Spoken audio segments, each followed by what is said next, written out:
Good morning. Happy Friday. Welcome to this week's edition of Coffee Chat with me, Catherine Oster. Hi, Tanya. Hello. Who else is live with me? I'm so glad you guys are joining me this morning. Thank you so much for showing up. Good morning, Mom. Well, this week we're going to talk about generosity and wealth beyond money and cash.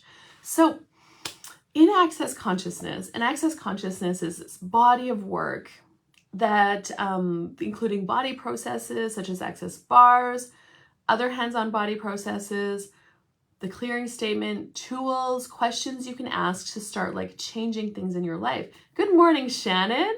Thanks so much for showing up, lady. And the mantra, there's no rules in Access, but the mantra, good morning, Megan, is all of life comes to me with ease and joy and glory. All of life comes to me with ease and joy and glory. All of life comes to me with ease, joy, and glory. All of life comes to me with ease, joy, and glory. Hey, good morning, Dad. So that is a tool right there. That's one of the tools of Access Consciousness. You learn about it in a bars class. And in fact, you just learned about it on Coffee Chat right now. All of life comes to me with ease and joy and glory. Meaning, no matter what shows up in your life, what if you can handle and choose through everything with ease, joy, and glory? So if you want to take that tool and practice it in your life, starting right now, just start saying it at least 20 times in the morning and 20 times in the evening. And if you really want to go crazy with it, do it 100 times in the morning and 100 times in the evening, and start to notice what shows up in your life. So this is a tool that I started using. I took my first bars class in 2014. I've been using it since then. Sometimes I'll put it down on my shelf for a little bit and I'll pick it back up again. But when I'm just kind of looking back on how things have shown up for me in my life the last few weeks, especially with my horse, and how I have navigated and handled that whole situation, that whole event with ease. And for those of you that don't know, not only am I a certified facilitator of Access Consciousness, but I love dressage. And I personally compete and train a horse that I raised in dressage. And I also teach riding lessons, and I also do client horses for training. I'm a professional horse trainer as well. Anyway, a few weeks ago, we came home from our cabin and I found my horse sore in the pasture. But how that whole, you can go back, I believe I talked about it on a few coffee chats ago, so you can totally go back and learn more about that if you'd like to hear more about that story. But how I navigated that whole situation, that whole event, was with ease. We got home on a Wednesday night. I phoned my vet that evening. She got us in for an appointment on Thursday afternoon. And then the next day, my plan originally was to go to a horse show in Edmonton, but I wasn't going to be showing her because she was sore. But I still went to Edmonton. I was still at the horse show.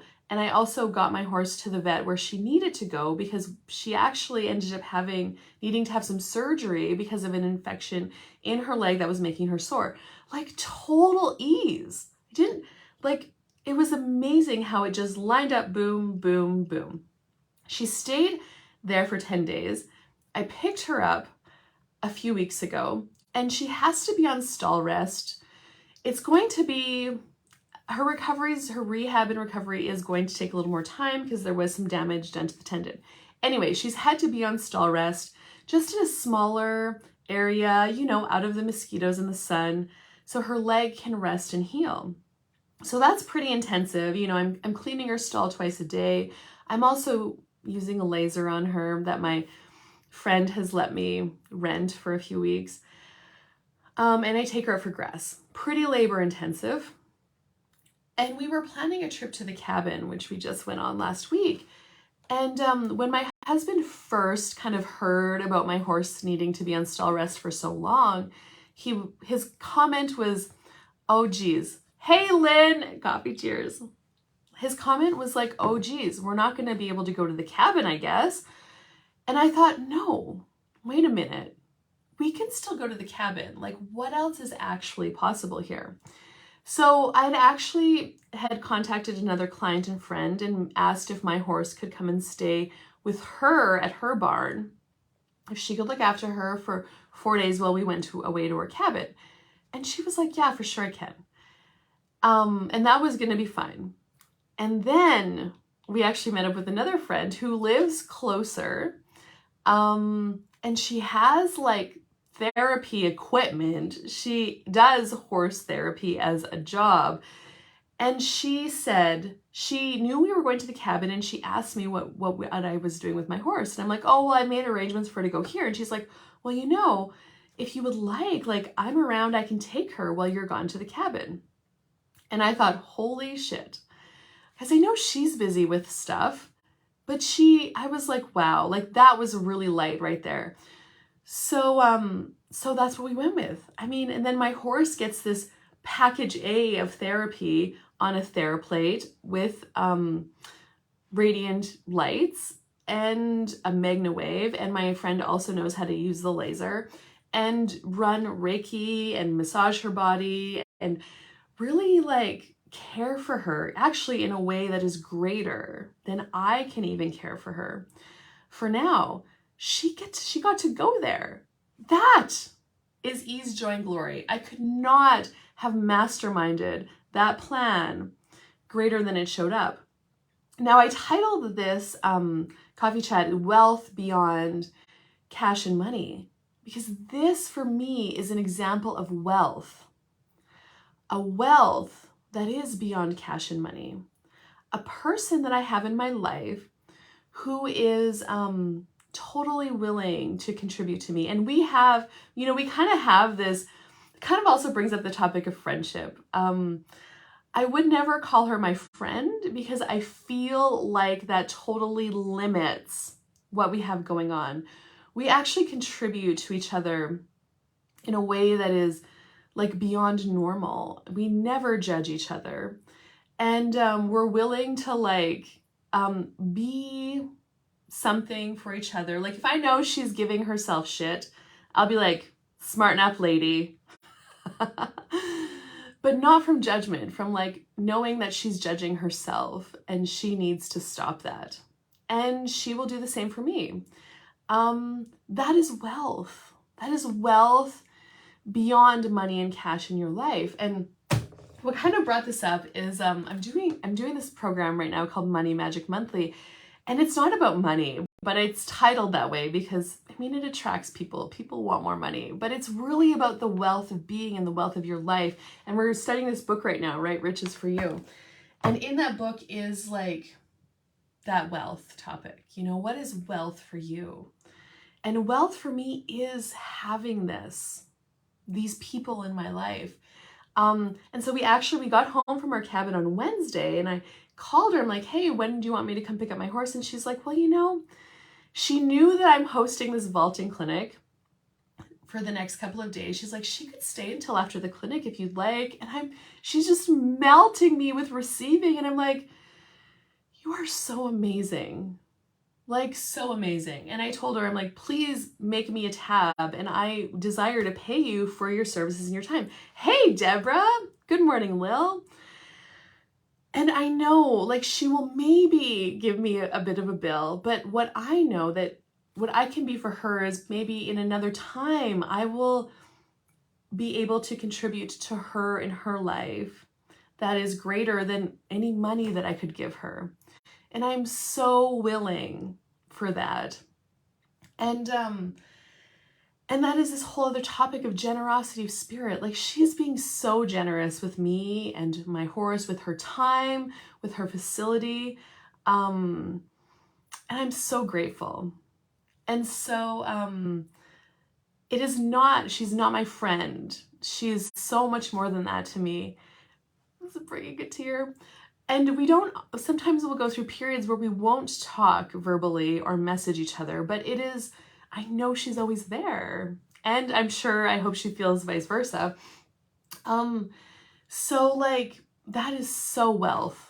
There is no money that can buy a person like that for me in my life. And so what would that be for you? Is there somebody in your life that is there that maybe you could acknowledge that? You don't even have to acknowledge it to the person, but acknowledge it for yourself that this person is there for you. And I actually have more people like this in my life than I've acknowledged. I know there is like my brother-in-law and his wife, like we farm with them. And I know if I called him and I needed him for anything, he would be there for me. And so would Travis. And so like, yeah, that is a wealth that money and cash can't buy. And when you acknowledge those people in your life or those energies, it actually builds you more wealth. Like acknowledgement is like energetic fertilizer for wealth and for that. And so, yeah. So I started with all of life comes to me with ease, joy, and glory. And so play with that tool. See how things can show up. So no matter what shows up in your life, you can handle it with ease and joy and glory. And then start to acknowledge and look at people in your life who are contributing to you. Now, there's something here. Somebody might not be able to receive your acknowledgement of them verbally. This kind of happened with Travis and I for a little bit, my husband. And we were just building the riding arena, and something happened with the door, like the big door, the bifold door. It broke and it kind of like half fell down and it kind of wrecked. We needed it to be open because we were hauling in sand and for an event that I was hosting in like 4 days. So this had to get done. And I remember he was driving by the arena and he saw the door and he's like, oh my God. And he asked me what happened. I'm like, what do you mean what happened to the door? I just pushed the button to close it and I walked away and then something happened. And he literally dropped everything that night to help me and to help with the door to get it fixed so then the guys could keep hauling in sand. And then he went out later that night, like at midnight, to do whatever. He was spraying or something like that. But he dropped everything to help me in that moment. And I remember like, I was like, oh my God, this man is amazing. Like he totally dropped everything to help me. Anyway, the next morning I was just gushing and I'm like, thank you so much for helping me. You are so amazing. Like, how lucky am I to have you in my life? And he wasn't willing to receive that. That made him so uncomfortable. In fact, he didn't talk to me for like a week after that. And I'm like, what did I do so wrong? I just told you how amazing you are. Yeah, he wasn't willing to receive it. So he totally, it made him uncomfortable and he didn't want to talk to me anymore. So some people aren't willing to receive the verbal acknowledgement. So just know that. So if you have an amazing person in your life and you tell them to their face and then they don't talk to you anymore, it's probably because they weren't willing to receive it. It's okay. Go with an energetic acknowledgement. Think of them in your mind and just say like, thank you so much for being in my life. I'm so grateful for you. They will receive that energy. And then maybe they will grow to receive a verbal acknowledgement from you and you will know that. You'll know that. So anyway, wow, that's Coffee Chat for today. Thank you so much, guys, for joining me live. And if you got anything out of this, it contributed something to you and you think other people should hear this, please share this. And what else is possible beyond what we could ever imagine? And if you would like to check out some of the classes I have coming up, I am facilitating an online Talk to the Entities class. That's starting on Monday. And then I have Bars and Foundation coming up this month in Meadow Lake at Tanya's Place. That's starting later this month. I'll put a link with this video if any of those are tugging on you. You're welcome, Loretta. Mwah. Bye-bye, everyone. Have an amazing day. Wherever you are, whatever you're up to. All of life comes to me with ease, joy, and glory.